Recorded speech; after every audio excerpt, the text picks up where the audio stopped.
DATEV, ERP-Lösung oder eine hybride Lösung, die das Beste von beidem nutzt. Ich bin Inga von S&S Software Partner und heute unterhalte ich mich mit meinem Kollegen Dirk darüber, welche Lösung sich für welche Unternehmen eignet.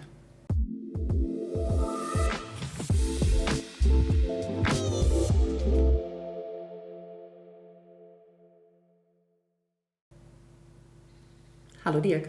Hallo Inga. Ja, wir unterhalten uns heute darüber, was die beste Lösung ist, DATEV oder ERP-System. Was ist denn deine Meinung? Ganz so kurz war das Video nicht, ne?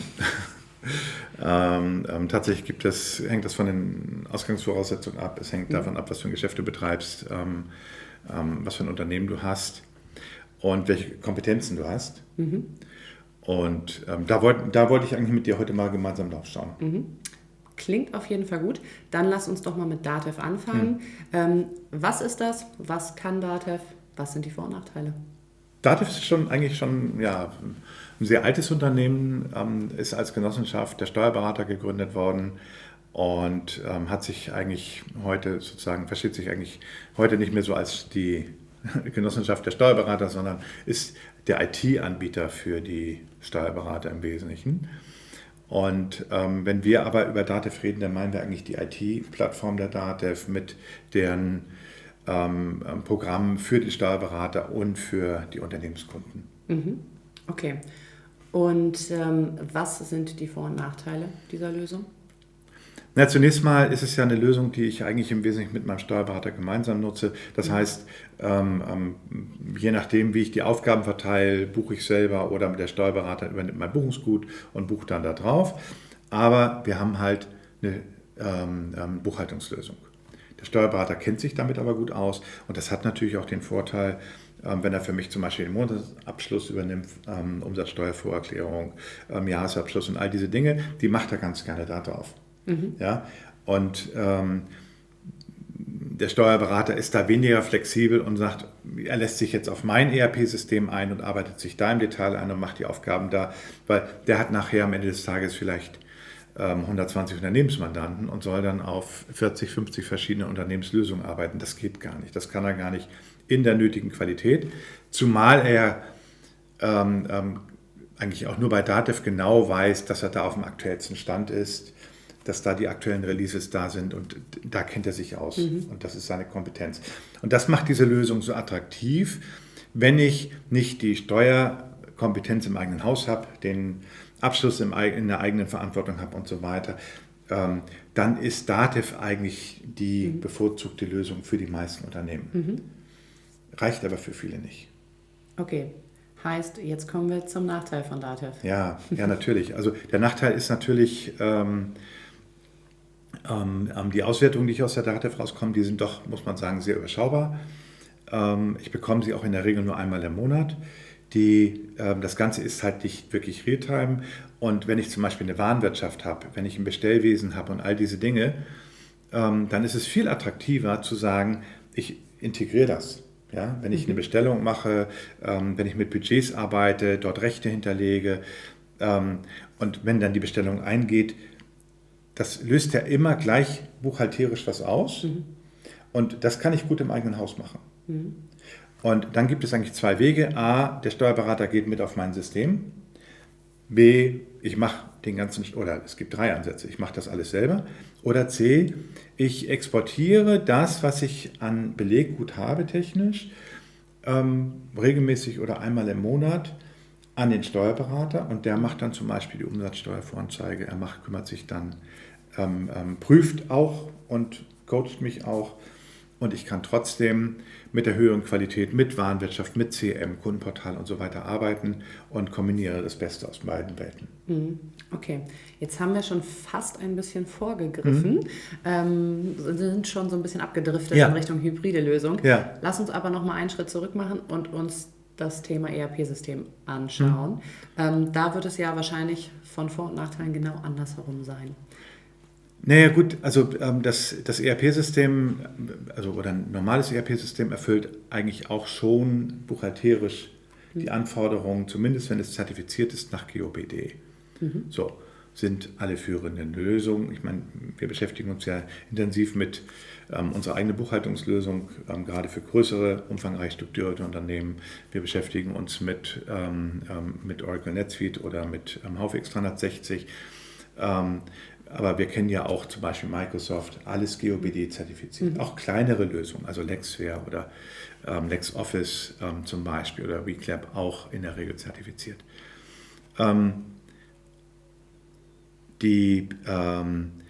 Diese Produkte gehen aber halt einfach viel weiter. Ja? Sie buchen, ich kann zeitnah reporten oder habe Realtime-Reports, ich kann sofort gucken, was ist in meinem Lager, ich kann sofort sehen, ich kann den Zahlungsausgang machen, ich kann mir eine aktuelle BWA anzeigen, ich kann Hochrechnung vornehmen und so weiter. Und das ist natürlich wesentlich angenehmer, als wenn ich einmal im Monat, ich sag mal so, meine 10, 12 PDFs vom Steuerberater bekomme, mit den Auswertungen, die der Steuerberater dann für mich macht. Ja, also eine G&V, eine BWA, vielleicht eine Bilanz und ähnliche Dinge. Und da hat ein ERP-System einfach, weil es die Prozesse meines Unternehmens abbildet, einen ganz anderen Ansatz.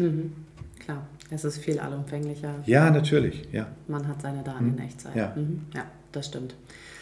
Okay, und ein Nachteil vom ERP-System ist dann aber wahrscheinlich, dass der Steuerberater da natürlich wenig Interesse daran hat, sich in alle möglichen unterschiedlichen ERP-Systeme einzuarbeiten, richtig?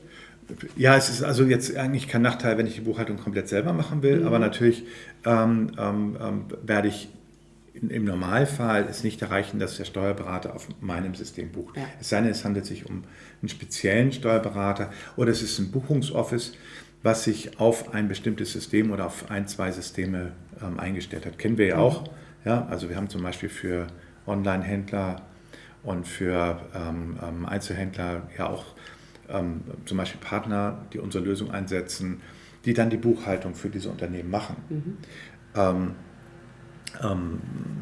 Auf einer spezialisierten Lösung. Da wäre zum Beispiel Datev auch wieder nicht geeignet gewesen, weil es nicht komplex genug ist. Aber tatsächlich, wenn ich jetzt hingehe und sage, ich muss meine Prozesse abbilden, dann komme ich eigentlich um ein ERP-System nicht herum.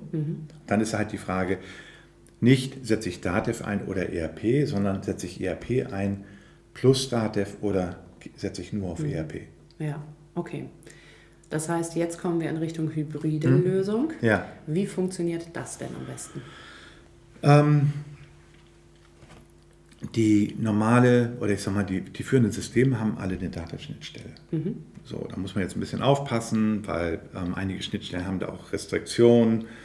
Aber im Normalfall, vor allen Dingen, wenn ich auf einen Standardkontenrahmen bin, wie im SK03 oder SK04, dann ist es eigentlich kein Hexenwerk, mein Beleggut, also alle Informationen über die Datev-Schnittstelle auszugeben, mit Anhang, also auch mit den tatsächlichen Dokumenten dazu oder ohne, und dann dem Steuerberater bereitzustellen oder selber eben über die Schnittstelle direkt einzuspielen und der Steuerberater hat das dann. Ja? Und dann kann der Steuerberater darauf weiterarbeiten. Für mich ein angenehmer Nebeneffekt, und wir sehen immer wieder bei Kunden dann auch, das sehen wir einfach an den Kundentickets, es passiert doch immer mal wieder was beim Kunden, weil es ist ja so, beim Kunden wird in der Buchhaltung in der Regel nicht von gelernten Buchhaltern gearbeitet, sondern da gibt es Leute, die Rechnungen schreiben, da gibt es Leute, die das Lager buchen, die Lagerbewegung dokumentieren und ähnliches. Und das führt dann manchmal dazu, dass Dinge falsch angefasst werden. Oder du hast eine Eingangsrechnung und die wird ins Lager gebucht, dabei ist das eine Anlage. Da müsstest du die als Anlage jetzt auch